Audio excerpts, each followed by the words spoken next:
Okay, I'm gonna take a little breath here together, you guys.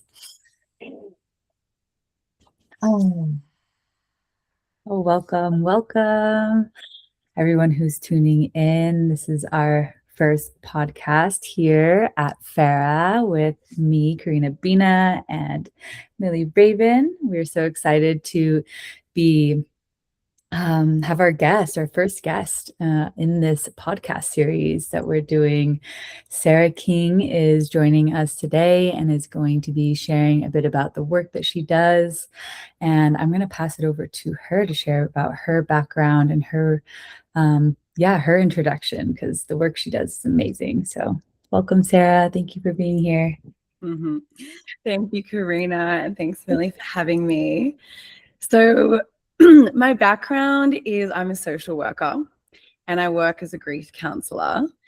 And within that, so I currently work at an NGO kind of salary job, but on the side, I've been starting my own business called Let's Unpack That. And that has given me a lot of creative freedom to express these more, I guess, mystical sides of myself and personality and alternative ways of the similar thing of holding space and and healing, really. And so through Let's Unpack That, I have done cosmic sessions that bring in astrology, numerology, and human design. And I teach people how to run women's circles. And this is not a work thing, but it's a big thing in my life. I co-facilitate, I suppose, my group of friends, a monthly women's circle. And we've been doing that every month for the past 4 years as like a purely grassroots community-based thing. Yeah. Can you just kind of walk us through how you got into social work, or more specifically grief counseling? Like, what drew you to this specific field? Yeah, so I actually started at uni doing international relations. And I think a lot of people who end up in social work start with this feeling of, oh, there's so much wrong with the world and we want to do we want to have some sort of positive impact, but you don't really know in which way. And at the end of those 3 years, I remember doing an internship in an office and I was like, wait, I actually want to be working with people. That's the thing that's missing here. And so that kind of drew me to the social work realm. And I really actually underestimated how much critical thinking, I guess, and what's the word I'm looking for? Like how much of a sense of activism was threaded throughout the course, and really having a big critique on power structures and how that works on a macro level, but also when you're working one-on-one with people. And so, yeah, I love doing that degree. And then a couple of years later, I actually got a job where I did my social work placement doing grief counseling. So it was like an organization for young people who they either had cancer themselves or cancer in the family or a parent who had died from cancer. So it was like pretty into the deep end straight away with that. But yeah, at that time when I got the grief counseling job, I'd also, 6 months before that, I had actually lost my dad. And so, yeah, that lived experience informed a lot of what I could bring to the role. Where Sarah and I met at living in a student cooperative while we were both at university. And were you doing the social work at that time, or that came after? Okay, so you'd made the switch by then. Yeah. And when, like, was it after university that you started to incorporate more of the, like, I don't want to say woo-woo, but you know what I mean? Like the mystical stuff. Yeah, definitely. It was always like when I finished my social. Oh, sorry. Was there like a place for that in university and in your placement, or that was like came afterwards? It's funny that when I look back at the timing, because it was 2017 that I finished uni, and it was 2018 that all this mystical stuff started to come into my world. And I think if it came any earlier, it would have been too clashing or challenging with the world I was in, because there's a lot of, I suppose, academic conditioning around those things not being real and kind of being made fun of, I suppose. You know, like people make fun of astrology. So they weren't a happy marriage together. But yeah, it's almost like I finished university and then, like it was astrology and then human design. And going through my own, I suppose, asking some bigger questions about things, because my dad was really sick at that time. And I was 24 or 5, and no one around me was going through anything as, I suppose, real life as that. You know, it's like a time where everyone's like partying and being in like quite a selfish place, like appropriately selfish for that age. And it's like I was trying to live that, but felt this tug of family, and you know, wondering what my role was in that. And I think that's where, for a lot of people, they can start to ask bigger questions about spirituality, like when previously stable things are falling away. And I think that really coincided with the mystical things coming in. And and I guess I had a real need at that time to I don't know, want to believe in something bigger, or that something was guiding what was otherwise a pretty scary and lonely experience.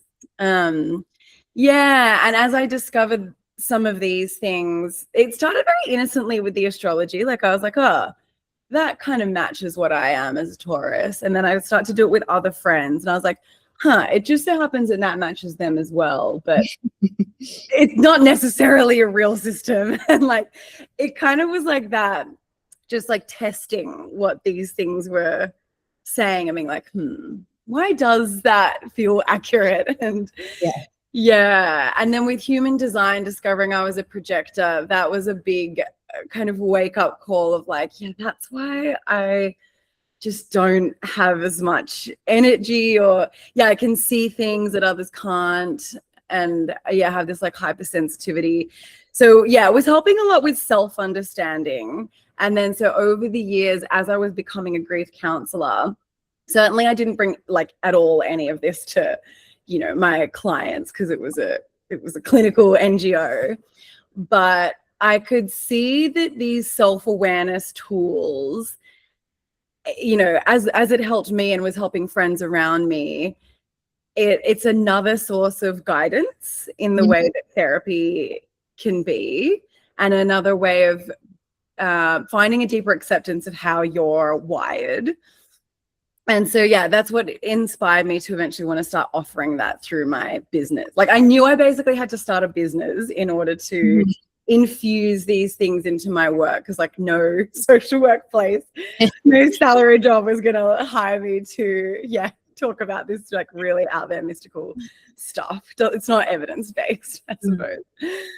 So, Well, like that, like the woo-woo helps also guide you in your, like in your counseling though. Maybe you can't weave it in and you know, and be like, oh, let's look at your like astrological chart or and things like that. But like, do you feel like once you knew like your own signs, and it helped guide like your work, you know, and like how you showed up in those spaces?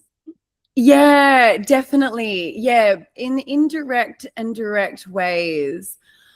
I think this deeper realization of, like, it sounds so obvious and cliche, but really everyone is on their own journey and their own, you know, timeline and their own challenges that they have to go through.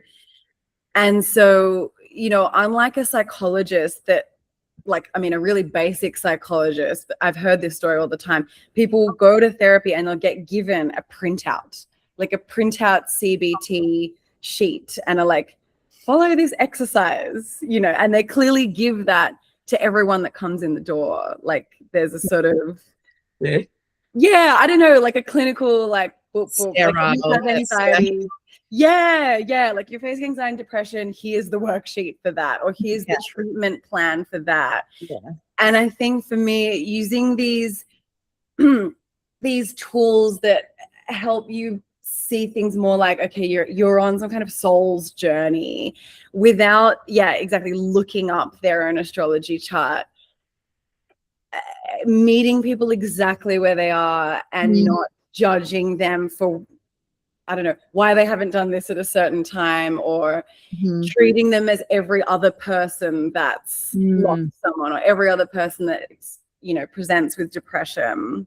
I think it's helped in that way. Oh, that's beautiful.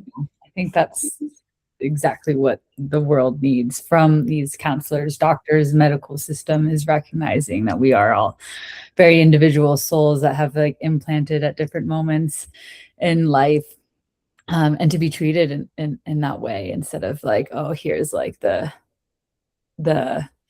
box or the sheet, Yeah, totally. Particularly with something like grief that's so deeply personal and so tied to, the narrative and the circumstances surrounding the loss and what that person meant to you. And even I would go so far as to say, again, I would never use this word in counseling, but the karmic bonds between you and the person that's passed away, because it's often me helping that person to reconcile things about the relationship. And because you're helping people make meaning out of these horrible things that have happened, or these really painful losses. And I think, these mystical tools are another way to make meaning.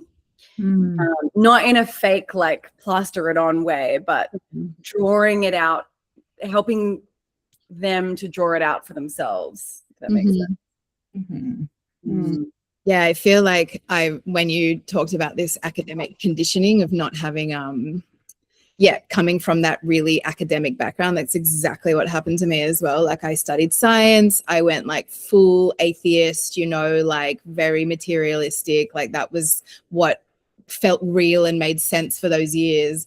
And then I came out of university and I felt like I had no, like just to come into life all of a sudden, and all these other beliefs swirling around, and all these other systems and ways of thinking, and like, not that they give you any more of like a factual, like base necessarily, but it's not this like cut and dry thing that you're taught at university. And obviously uni has like many, many benefits and lots of things good to say about it. I felt a little bit cheated actually when I came out. I feel like I've missed a huge education in life that, like, I mean, maybe you can never get at university in that kind of a setting, but like to tell you that like this is exactly how life is, we know all the answers, this is what it is, and you're like, actually you don't. And I, like now I have to learn everything all over again, or like, have this big experience. And my late 20s were that. Sorry, my husband's phone is ringing.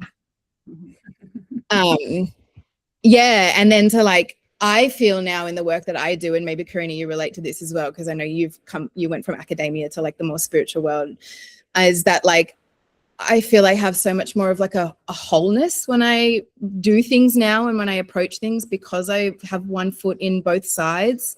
I can read an academic paper, and you can sit in ceremony, and you can like marry those worlds in a really healthy way that I think just gives like a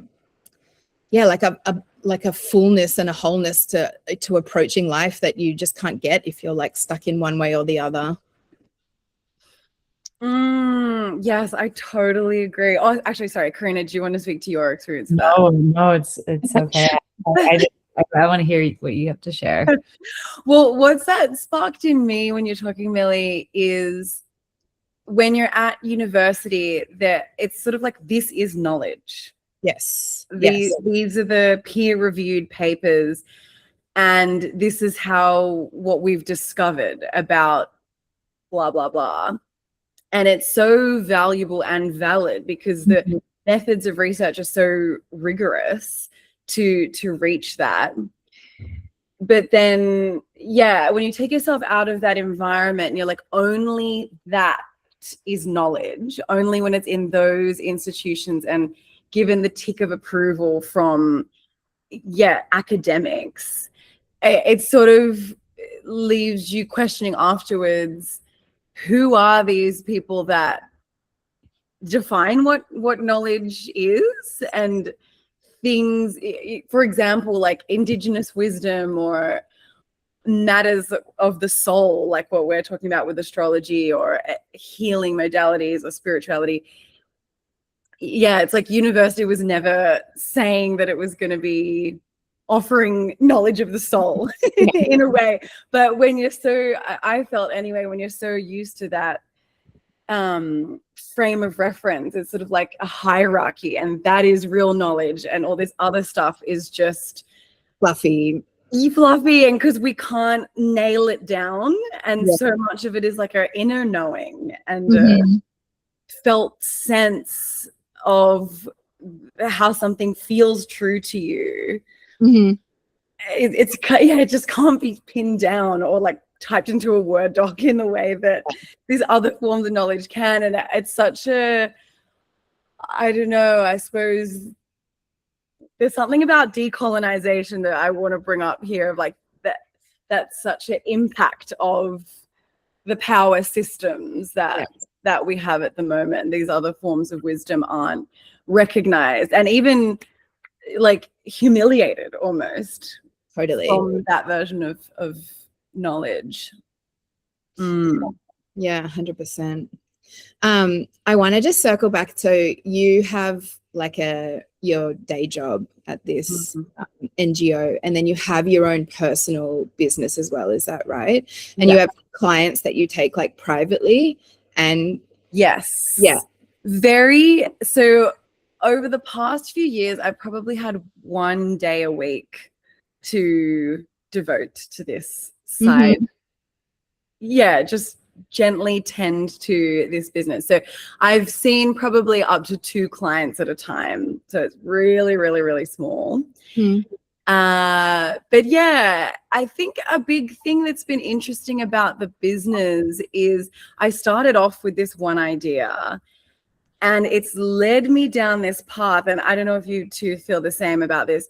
Your business then speaks to you about like what it's wanting to express and like how it's asking you to shift and change. Or because, you know, when I first started it, definitely all this mystical woo-woo stuff was under wraps. Like I didn't talk about it at all, even though there was like a secret part of me that was like, maybe one day I'd be able to say some of this. And yeah, I remember listening to a coaching video, and she was like, where are you not being your full self in your business? And I was like, oh, definitely this mystical element. And I remember it feeling so edgy to, it was like I was undermining my social work. Like I just felt safe in the world to say, oh no, I'm a social worker, like there is legitimacy here. And to all of a sudden bring this like human design stuff into it, I was like, what will people think?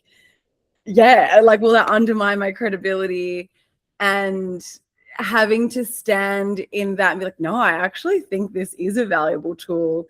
And those who are going to be turned off by that part, like I have to be okay with that and narrow into who I really am. And so, but it's like the business that asked me to do that evolution. So yeah, it's been a really interesting experience, like obviously having this nearly full-time job and then this creative spirit, I guess, on the side of like, this 1 day a week. I'm often like writing posts on the train to my job. Like I'm just fitting it in, which I'm sure you both also with kids, know that feeling of just like squeezing stuff in the cracks of your day. So yeah, it's been a real juggle to have them both. But yeah, I've been really intrigued how much the business has, I don't know, been like my own personal like self-development like container, in that it's like pushed me to do things I was scared of. And even being visible, like starting the Instagram page that feels normal to have now, but at the time that was like so edgy. And the first time I spoke on camera to it, like I practiced it like for 3 hours. Like it was like so cameras on and your phone is just like practice videos, like a one after. Yeah, that you would never dream of posting because it's just so stupid what's coming out. Like, yeah, it's a real just a real look into where your insecurities are, I suppose, and a desire to push past them. Yeah.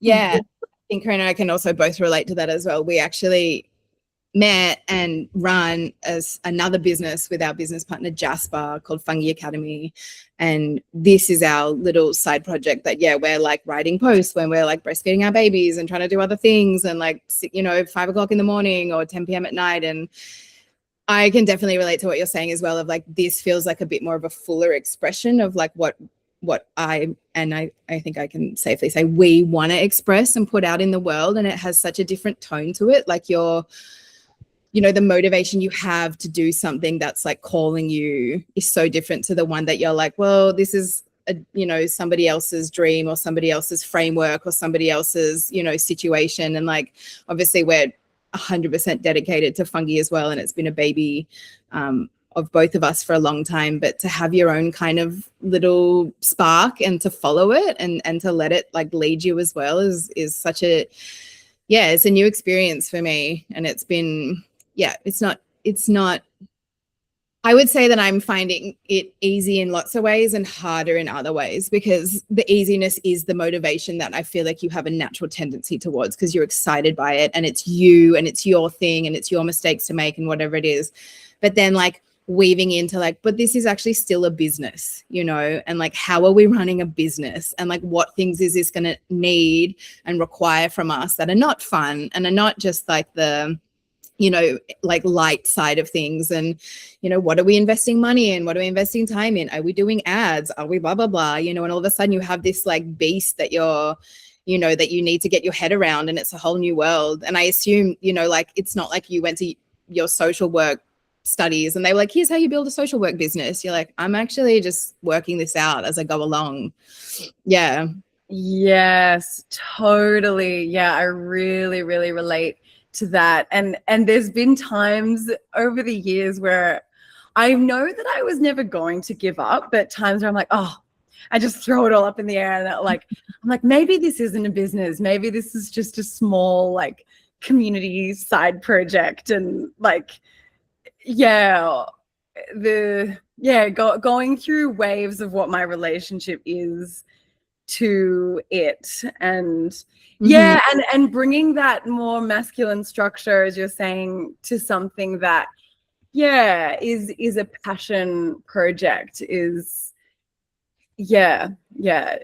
like it's like not putting pressure on it, but figuring out what's that sweet spot that doesn't strangle the creative essence of it, but does take it seriously enough to do the like build the website and all those things that don't feel like your spark as you're doing it, but like so essential to the business aspect of it.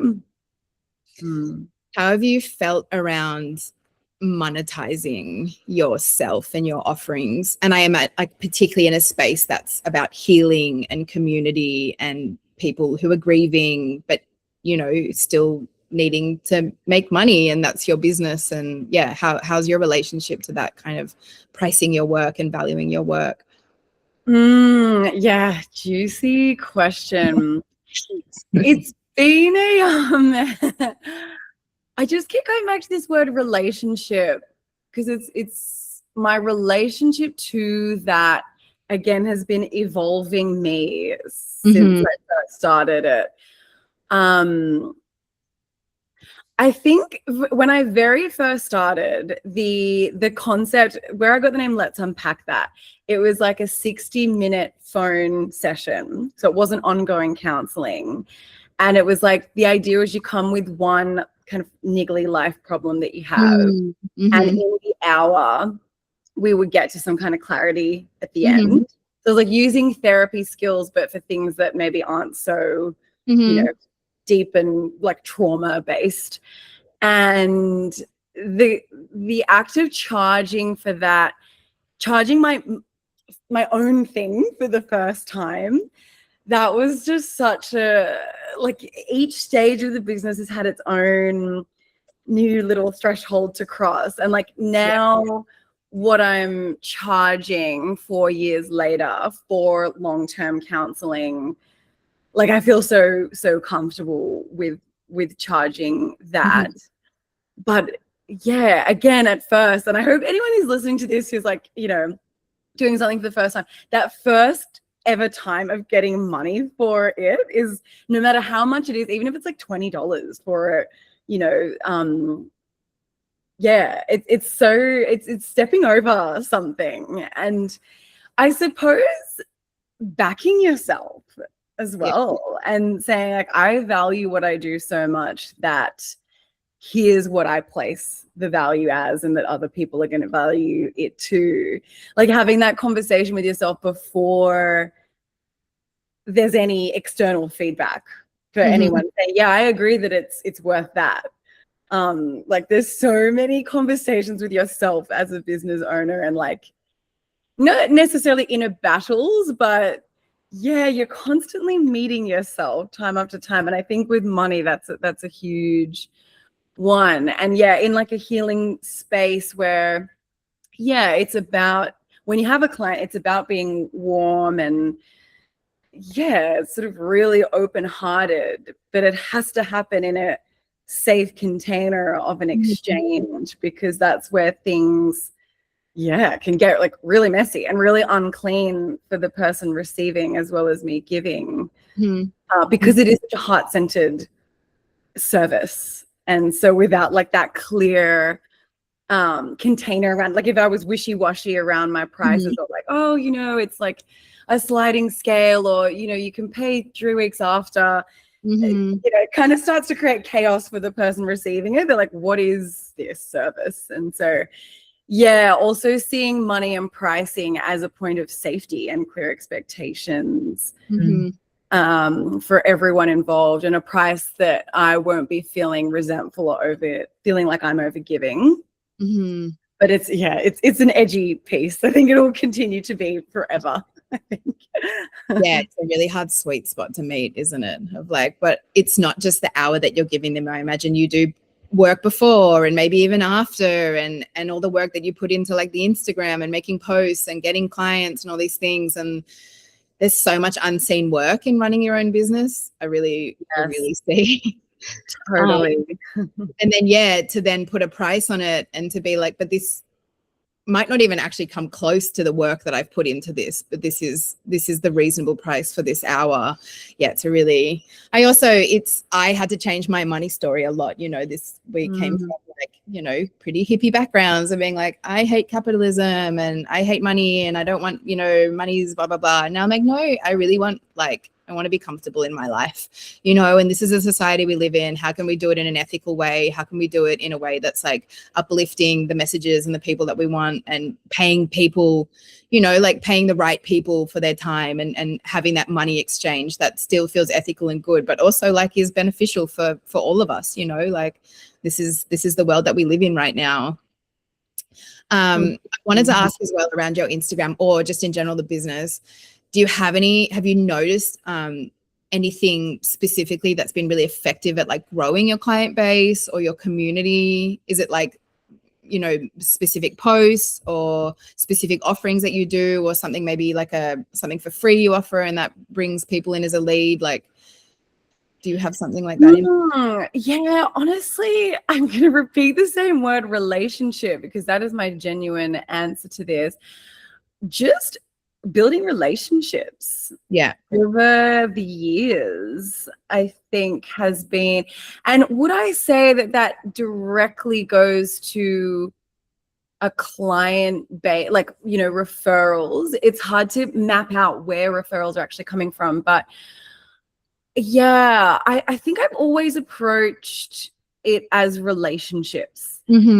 And whether someone is a paying client or not, there's been so many relationships, even with other women who run businesses, that, yeah, I guess, sorry, how am I trying to say this? So, no, there was no one post or one idea, but over the last few years, I've sought out other women running businesses, and I've sought out women-run spaces. So Ember, for example, that festival that we re-met each other at a few years ago, Ember and Roots, that are two Sydney-based women's events.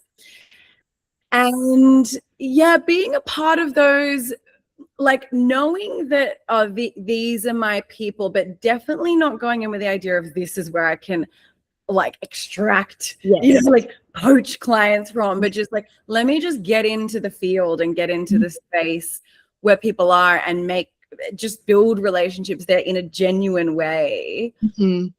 Not with the intention of trying to get clients, but I think that has ended up happening from just being in those spaces, but being there in a genuine way. And I think with the Instagram, I've had it, this will be the 4th year now that I've had it. And it honestly, it's been so slow and steady. Like I've had maybe like 700 followers now, but truly nothing could have been more slow and gradual than, it was probably at like 100, and maybe half of those are my friends for the first year. And there was no like sharp climb at any point. And I think just continuing to, like, when I started to get a bit more confident sharing on stories about, because I was like, if anyone's going to hire me as a therapist, I need to know who I am and like how I think, and getting a bit playful on that, like putting memes up, but also just like my like random reflections from something that I went to, like a ceremony that I went to. And I guess like offering something on that Instagram space that wasn't trying to sell or extract, but just like kind of starting to like be a lighthouse of like, this is who I am. Like, any ships that want to go past, like you can come see like who I am.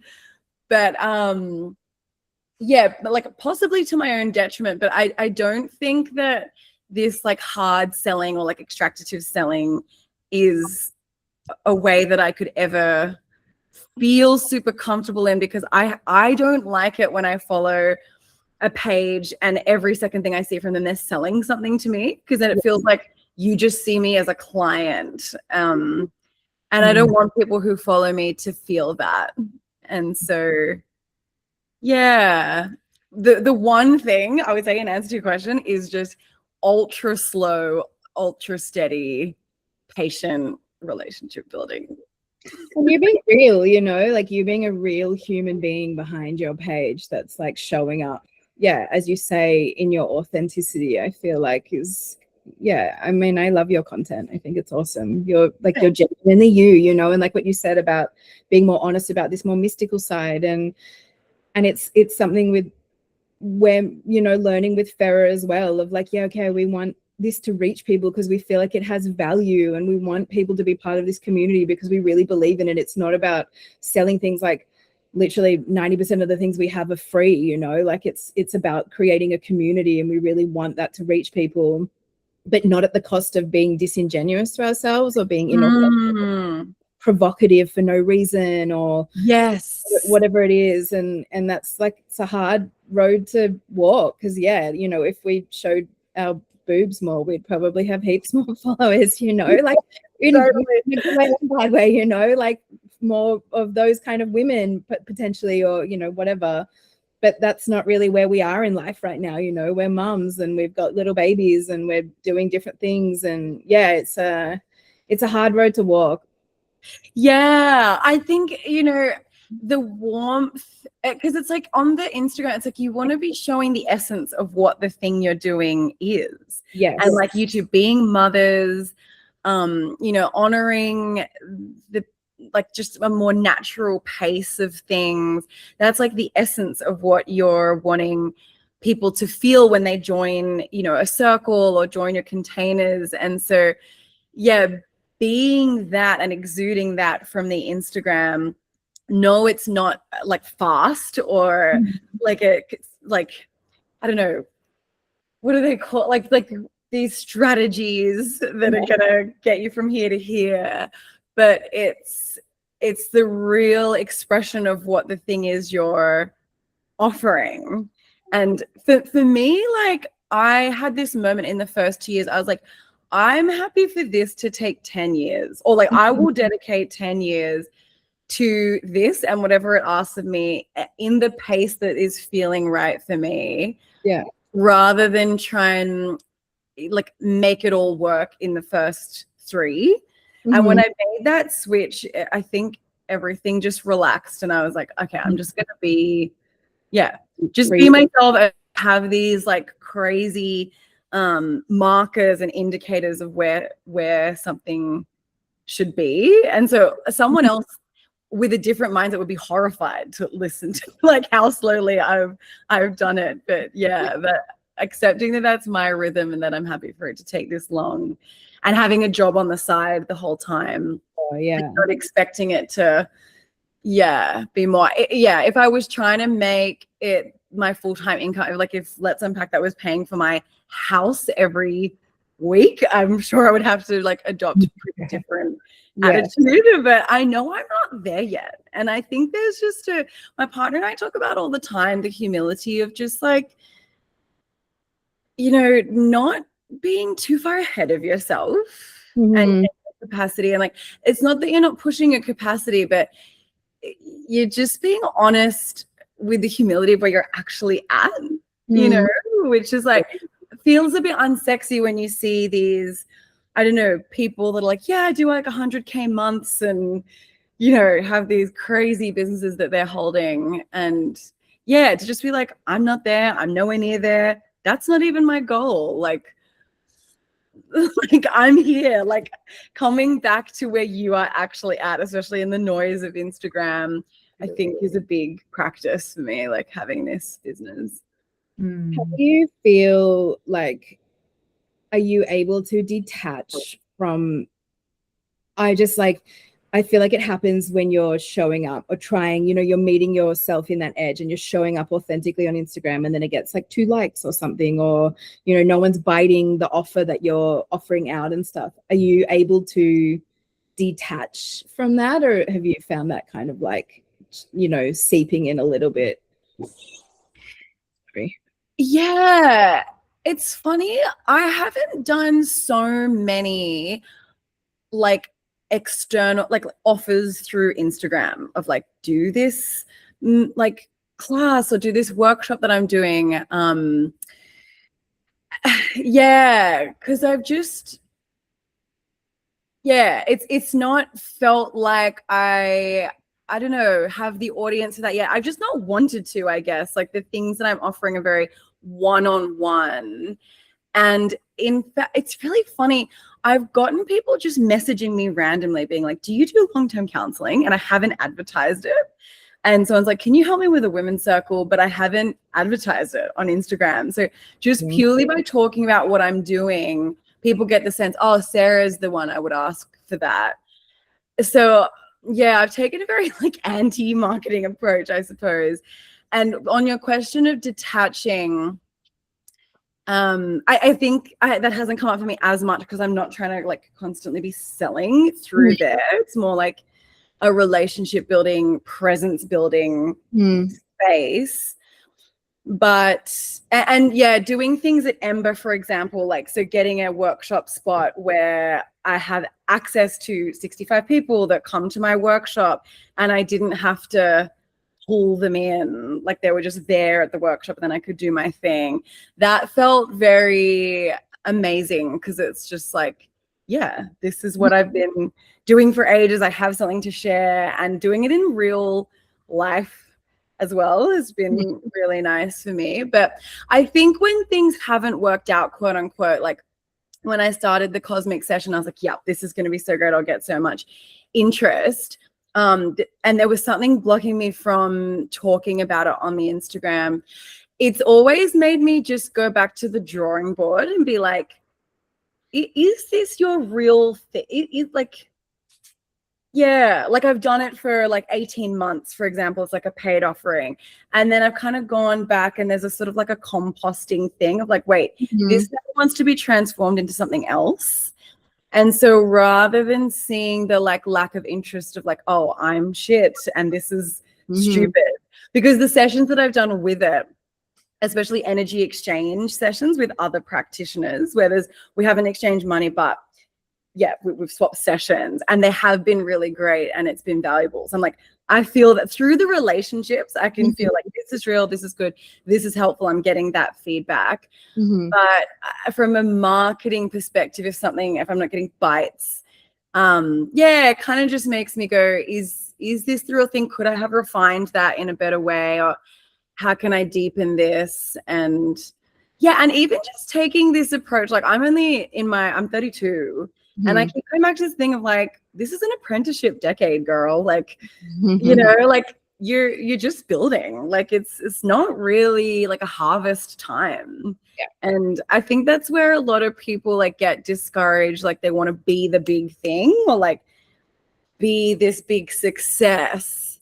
And it's like, it's really just slowly over many years, these small actions that get you to a place. And so every single bit, even these like failures, or you've still been like practicing a skill or like moving through something. So yeah, I see a lot of the payback for me, even if something hasn't worked out in the way I thought, as like, great, now I feel confident in doing that. Like that's a new skill that I've built, and that's winning for me, I guess.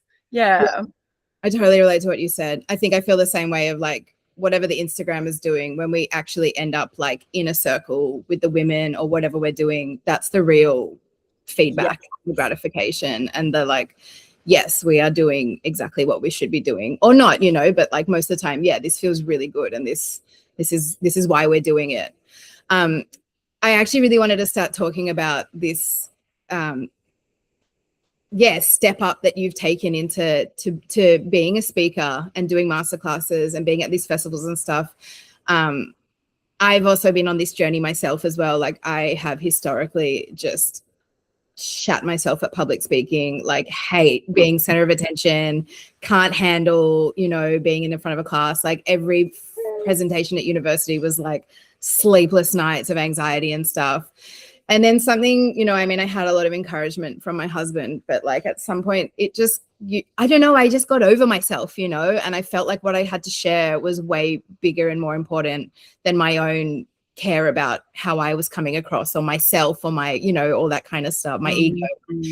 And it's just been such a game changer for me to like step into that space. And I think on my journey, it's really come from being like, I'm not an expert and I'm never going to be, but it's totally beside the point. And I also think this speaks into this bigger kind of like, you know, colonization of education of like, no, you need to have these, you know, a PhD and all these things in order for anyone to take you seriously and listen to you. And it's just not the case, you know, it's not true at all. And I feel like I enjoy giving my workshops and hosting these circles and stuff, you know, from a really humble place of like, I'm not an expert, I'm not the leader here, I don't necessarily know more than you, but like I really want us to share in this wisdom together, and I want us to share in this moment together, and I'll do it, you know, if no one else will do it, and I hope that it will encourage other people to do it too, you know.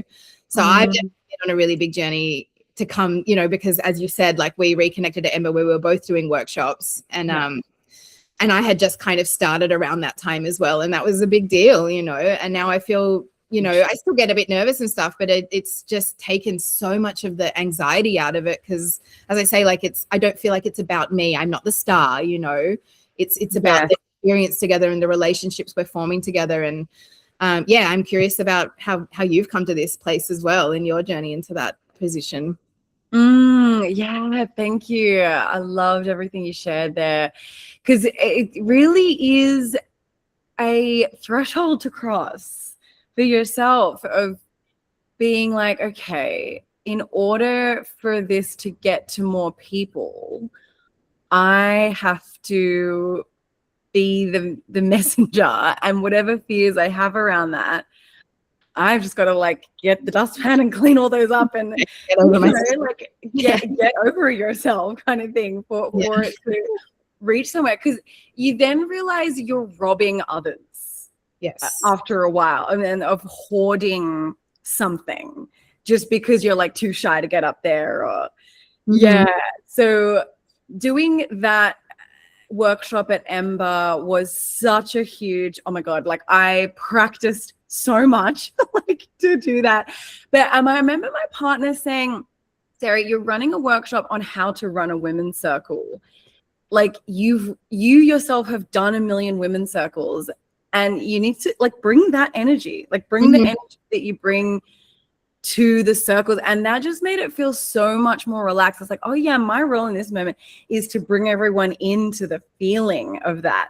And so in a women's circle, no one wants you to be like top down, you know, the whole point of a women's circle is that we're all here as equals.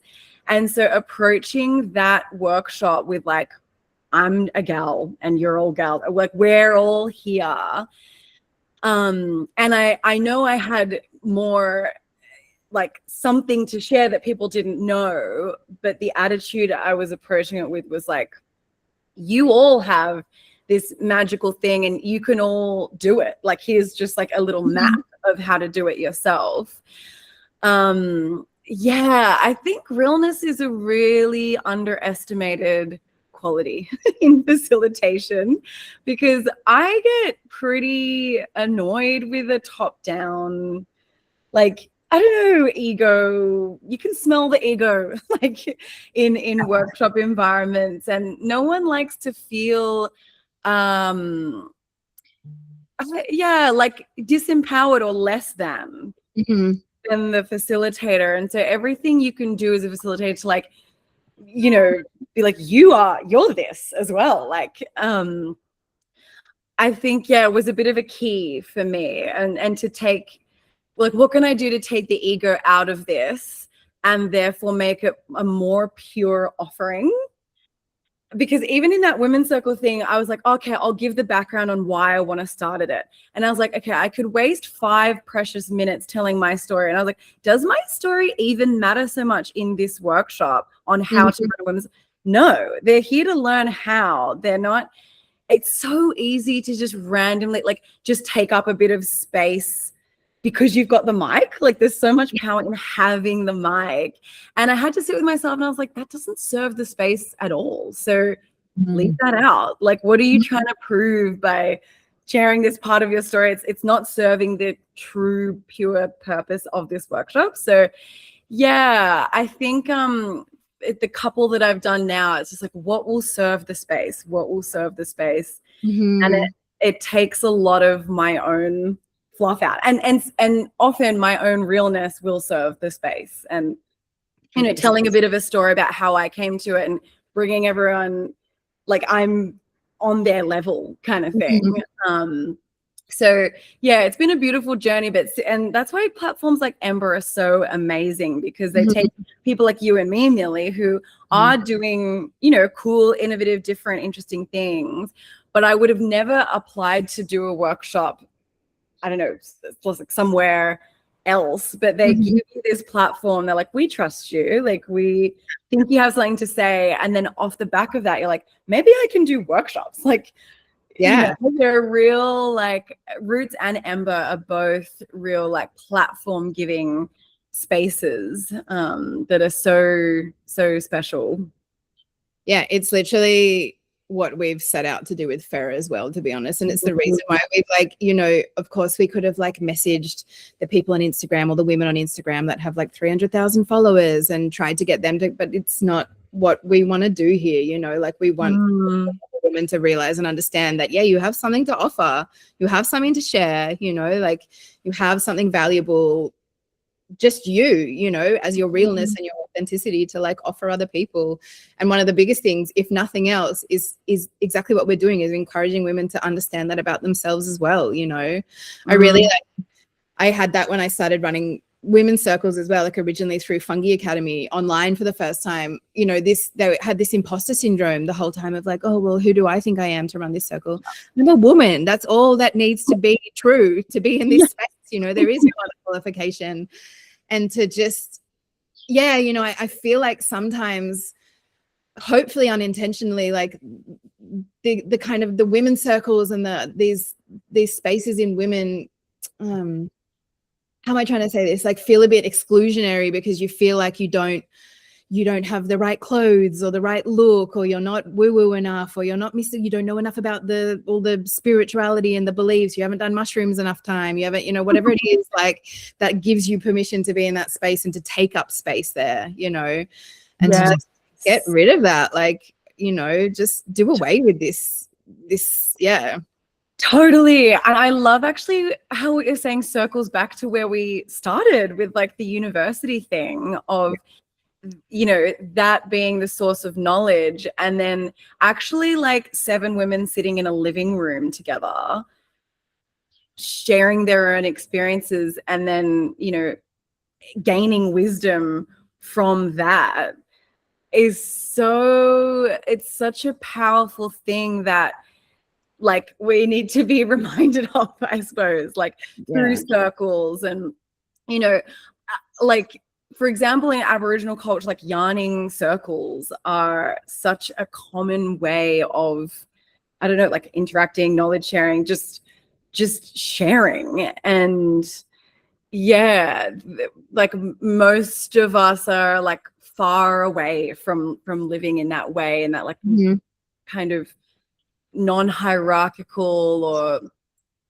I don't know, it's just a totally different way to see like what you're saying, like access and inclusion, like you have to have some sort of certification to share wisdom. But actually, if you create spaces where it's like, this is for the everyday gal, this is for the everyday woman, we're not trying to do peer-reviewed papers on how to be a woman. Like we're actually just sitting around like trying to figure out women have done forever, you know. Exactly.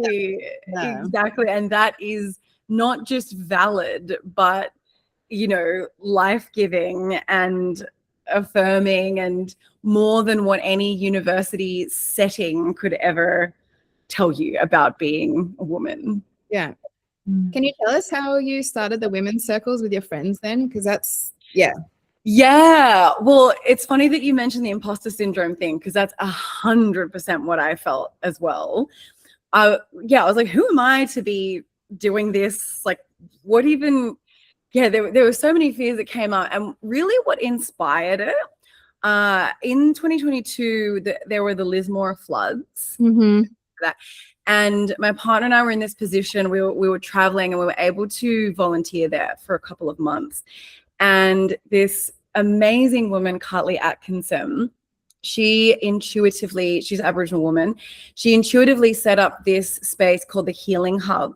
And it was just this soft, feminine space for people to drop in. There were yarning circles. There were like body workers. And she just gathered all these like healers from the area. And it was such a beautiful space because people could just drop in, and, you know, there were these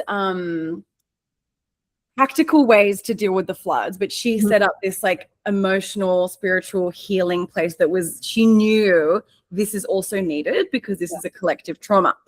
Anyway, all this to say, I was so moved by what she did. And I was like, what does it take to have this feeling without having a natural disaster to bring it up? Like for people to gather in this way and soften into each other and just sit on the damn floor and, you know, like be in circle. And so without any real experience, other than the few women's circles that we did at Stucker, if you remember those. Yeah, they were the first time I ever sat in a women's circle. Yeah. And like, we had no idea what we were doing. We just sat in someone's bedroom. Like, it wasn't even in a circle, just sitting around someone's room. Someone brought a block of chocolate, and we just, I don't know, had a topic, or everyone just had a share. There was not even a facilitator, but the idea I knew from back then. And so it was like bringing this healing hub energy to Sydney, because I live like right in the city. And I was like, maybe it's just like gathering my friends. It's just a space to like share what's on your heart.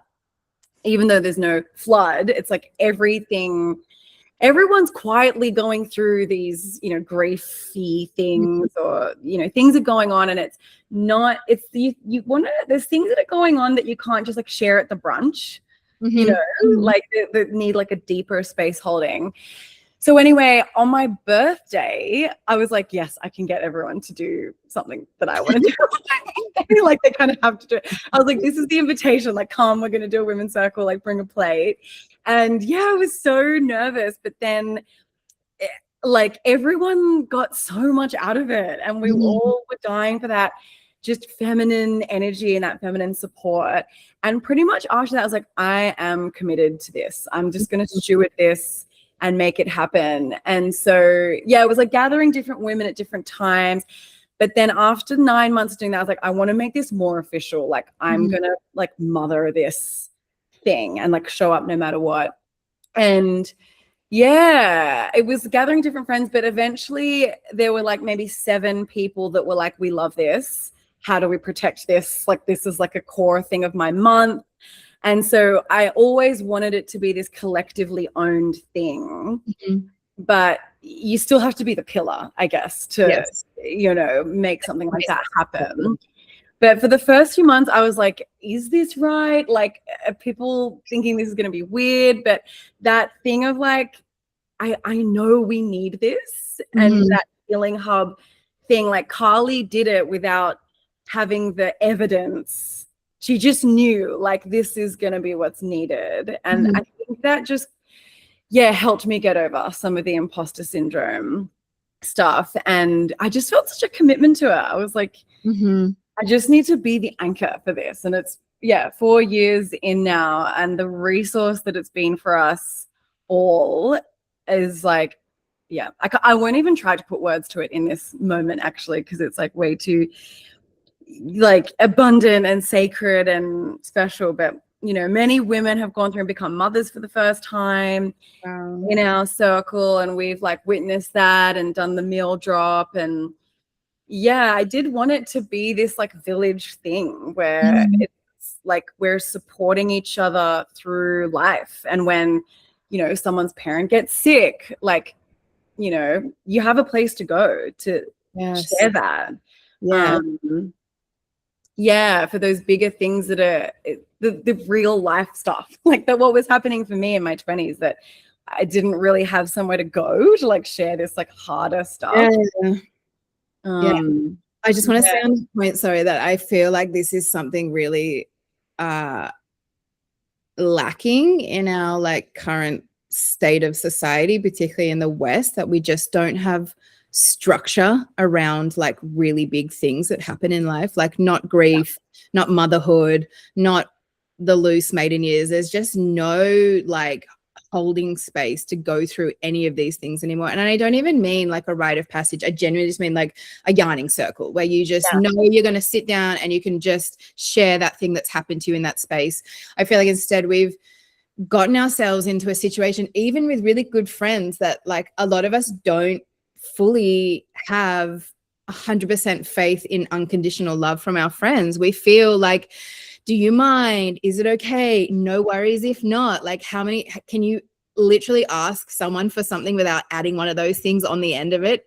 Are you able to just say, hey, I need you. Hey, can you pick, you know, like he's from a different culture and he has these things come much more readily to him. And I'm like, oh my God, you're being rude. And he's like, of course I'm not, you know, like they love us. Of course they'll say, you know, and if they don't have capacity, I trust that they'll say no. And I'm like, whoa, this is like so revolutionary for me. Like, this is not how I was raised. This is not the circle. And it's not to say like, I love my friends and I know my friends love me, but I don't have that safety net, you know? Yeah. We don't have that structure. We don't have that kind of like, you're going to be held in this space and it's all good, you know? And it really sounds like that's what you've been able to offer each other through like all those years, you know, a space like, yes, you can come to this space as you are and share where you're at in life, and we're going to be there for you, you know, like you've taken out the insecurity of the relationship, you know?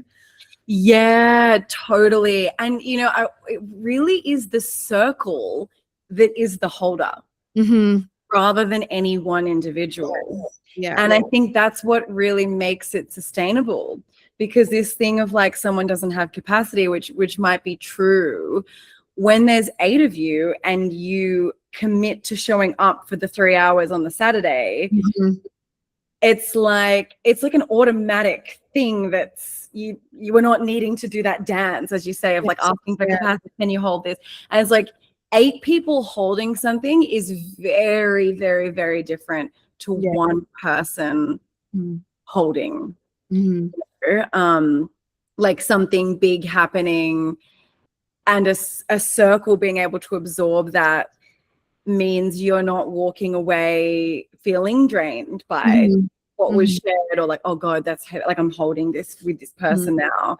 You all pour inside to the circle, and then you all get something out and you leave uplifted. It's like, hang on, like this is like like things that, you know, communities that run in this more like collectivist way are like, well, yeah, obviously, yeah. For like a Western individualistic, you know, framework. I think we're all starting to see, the limits and the downfalls and the losses of just doing what you want when you want, having like total freedom and no sense of community responsibility and like relational responsibility. And you know, I'm half Filipino, and I think I've always had a different view of community to my friends growing up, like Anglo friends, and I absolutely believe that that's ancestral, like 100%. And like me being up, like your partner and, you know, me, like I think there's something really like people of color have something to bring here about that, because while they might not have done circles, this way of communing with each other, leaning on each other more freely is like something to be taught in a way, like to these Anglo countries that most of us like have migrated to, in the way that like we've picked up like Anglo ways of being and thinking and learning. Like there's I feel like there's a beautiful cross-cultural exchange that can happen there, because how are you supposed to know how to do that as like an Anglo person without any modeling of it? Totally, like to just start it feels like where's the frame of reference? And so for me this circle is like, no, we're not, you know, doing meal drops all the time or like calling each other up all the time with that like sense of leaning, but for the 3 hours that we meet on emotional things, like we are that village for each other. And seeing how it like is, you know, it's asking people, it's like a call forward, because it's like, this isn't a come when you want circle, like there's a facilitator and you just come and take. Like the whole time it's been no, this is only sustainable if we all make the commitment to show up. And so this idea of like community responsibility, I mean, Millie, you and I had that at Stucco, like of what it is to be a part of a community and to step up to it. We have that so easily with work, you know, like our roles, we're like, oh yeah, I have to do it for work, and like, you know, staying back late for work, and we feel such a deep responsibility to our workplaces, who in the end are not going to be there when our parents get sick, when something happens with motherhood. Like it's your village, like it's your neighbor, like your proximity people who are going to be there for that. And so pouring into it in the way that I saw like Lismore did so beautifully, that's like, it's the real resource. Like community is the resource, but we don't really know how to like do it sometimes, or we've forgotten. I think you and I had a conversation in like Instagram messages about this or something, of just how until I became a mother, I did not see the places that I had been lacking and not showing up myself. Like it was just so stark all of a sudden of like, oh my God, I am not meant to be doing this thing by myself. Like, where is everybody? Where was I? Why was I so selfish in my maiden years? And yeah, of course, those years serve a purpose. And, you know, particularly in this day and age, like they are your party years and your travel years and your fun years and stuff. But like, I just did not have it made obvious to me until I became a mum. And also when I lost someone as well. But like, as I said, there was no framework for grief. You know, when I lost someone really close to me, it was, you feel without an anchor, you know, like my husband is Jewish, and in the Jewish tradition, they sit for 7 days, you know, and that's their grieving period. And there's like this boundary to it. And not to say you don't grieve after that's over, but you're given a container of like, okay, we're sitting in this right now, you know, and this is what we're going to do. And without that, you're just, and like, you know, with motherhood's the same, you know, like there is no like container for you, and you're just kind of boundless and anchorless, and you're doing your best, and it can be like, I really, when I'm having a really hard day with my kids and stuff, and you're feeling all the guilt or whatever you're feeling about not showing up for them the way you want, I really say to myself, I'm like, I'm not supposed to do this like this. This is not how it's supposed to be, you know? Totally. And really, you know, it's probably the same with menopause, and probably, you know, and exactly the same with old age and these phases of life we're going through. But yeah, as you say, like if you don't have it modeled to you, you know, we're kind of like scrambling to create these community spaces. And as you say, and rightly so, which I hadn't really thought about, how much weight we give our places of work and our jobs over, you know, you'll make yourself uncomfortable for your job, but will you make yourself uncomfortable to walk your neighbor's dog or drop a meal off when it's inconvenient to you? You know, where is our line, and where have we taken it, you know, in this day, and how do we pull back from that? Because these days, yes, for sure, like in non-Western cultures and traditional Indigenous cultures, like they still have that, but we also did once upon a time. We all came from that way of being. And I think that's why it's so like that kind of like, obviously when you sit in a woman's circle, it's both uplifting and feels unique and amazing, but it's also so basic and obvious. Like it's just so basic, and nothing's happened. You've just sat with some women, you know, and like had a few words, and it feels so revolutionary, you know, because it's it's so in you to have that experience, and you haven't had it for a long time. And so when you get it back, you're like, oh fuck, like this is how I'm supposed to go through life, you know, and be with other women and have this access to this thing that's like for free. Anyone can do it, you know, like it just takes a bit of time, and I feel amazing afterwards, you know. Totally.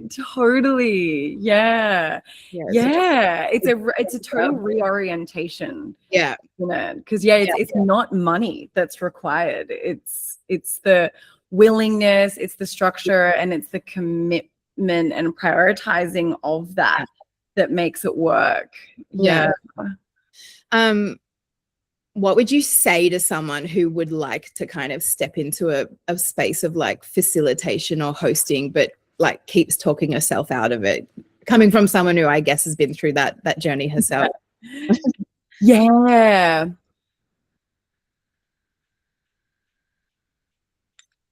I would say start simple and start thinking from a community-centered way. Because if you're coming at it from this place of, wow, that might uplift all of us, like that might be something that we all need, and I could play a role in being the glue and like making that all happen. That's the driver, I think. Switching your mindset to being community oriented, and then asking yourself, you know, what do I need to do? What do I need to learn? How could I run it? You know, maybe it's not a full-on women's circle to start with, like, because, you know, I say I am even a social worker, like I'm a trained, like I've held groups in a professional sense, and even I had this anxiety. So for someone that's never facilitated a group before, hell yeah, it's scary, and it would like take a while to like learn the skills to like do that properly. And so even if it's not a full-on women's circle, but just you invite people over for a dinner And at some stage in the dinner, you're like, oh, I have this question. I want to go around the table and like everyone think one at a time. And I just want to ask this.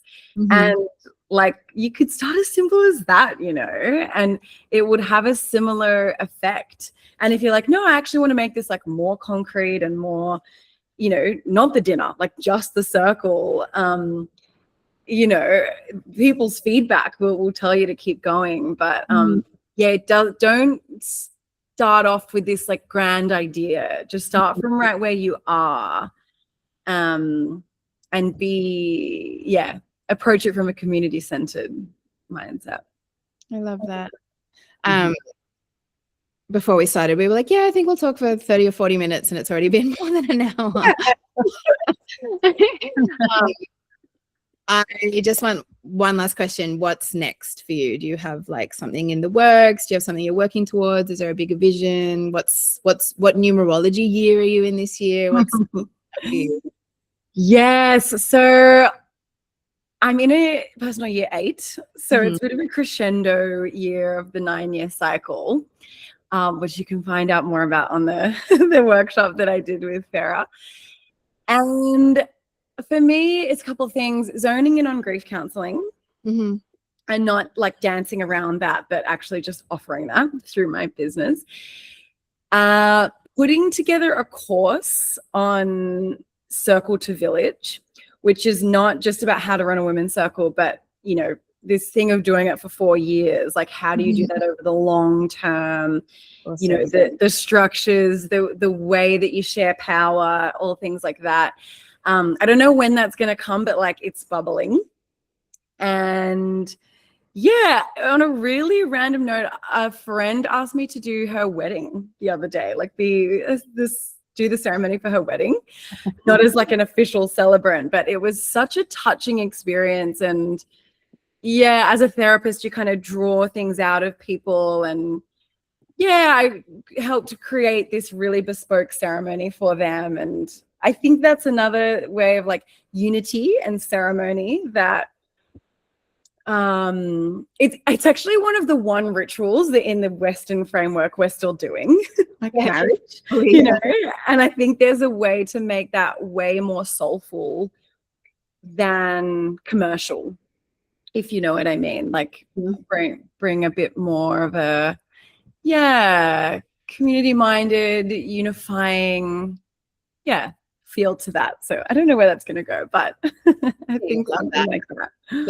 amazing. We both have kids on us. Yeah. I have to finish this conversation. Mina, do you have anything before we go? No, I briefly heard that last little thing offering that is coming through from Circle to Village, and that is love that idea so much. It's like it's really sitting with me as I'm sitting here with my baby and just really, you know, craving that village, you know, and so that's he really wanted huevos right now. Yeah, it's something that's been sitting with me so much in this end of my pregnancy, and something I'm really wanting to create. And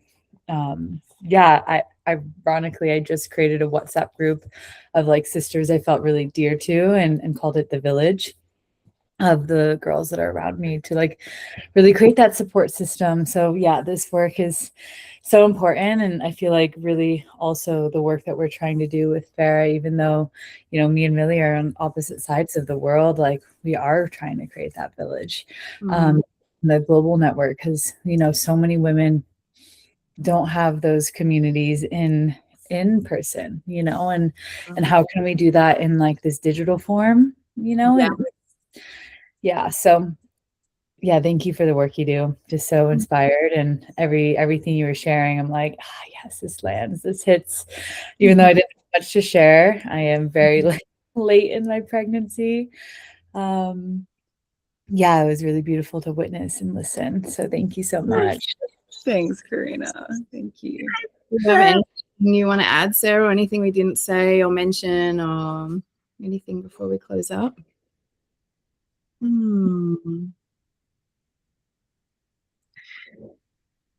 No, No, I think with FERA, I love what you guys are doing, and I think, you know, the world is going to change so rapidly in ways that we can't even fathom, you know, over the next 10 years.